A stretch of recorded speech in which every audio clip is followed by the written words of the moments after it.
Hey boys and girls, this is going along with section 2, which starts on air masses and fronts, so you can follow along with me as we go.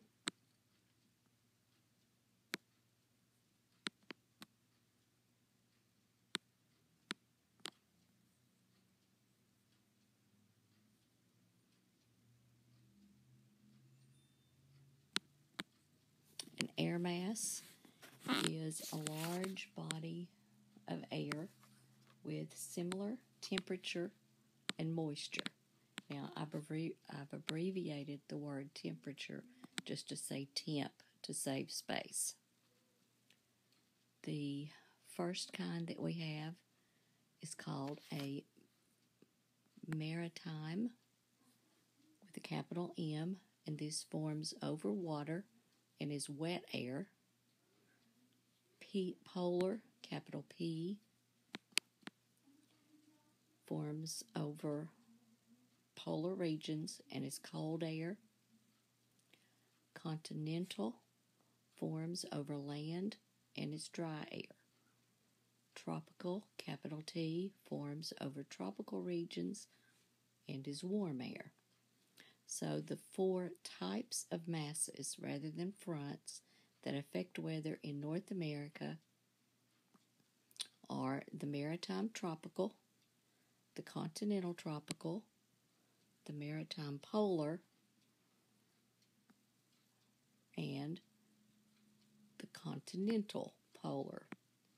Now, from what you've seen so far, which one of these would affect our weather here? Probably the most.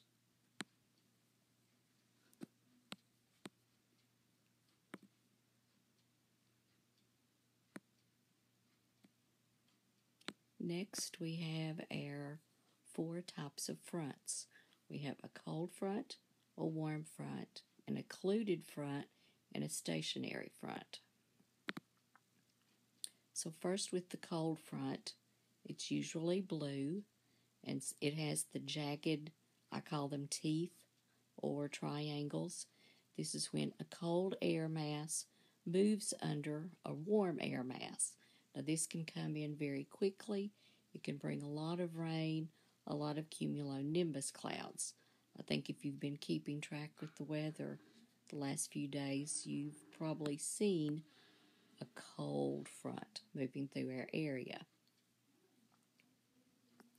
Next, we have a warm front, which is done in red, and this has half circles or scallops.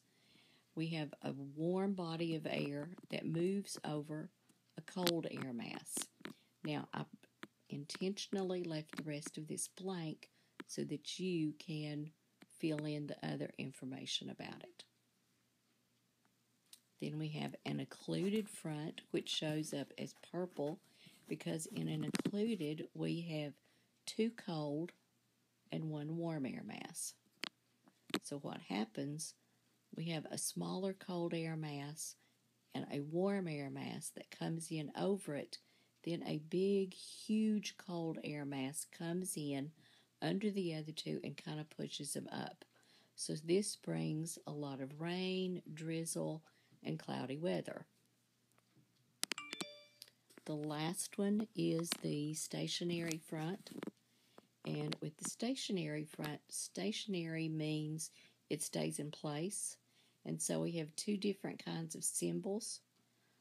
This is when a cold air meets a warm air, and they're just kind of in a standoff. They're both equal strength and not going anywhere.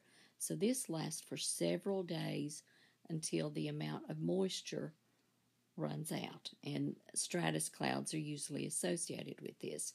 Now you can see the symbols look 2 different ways. We have the jagged teeth or the triangles on one side, excuse me, the half circles on the other.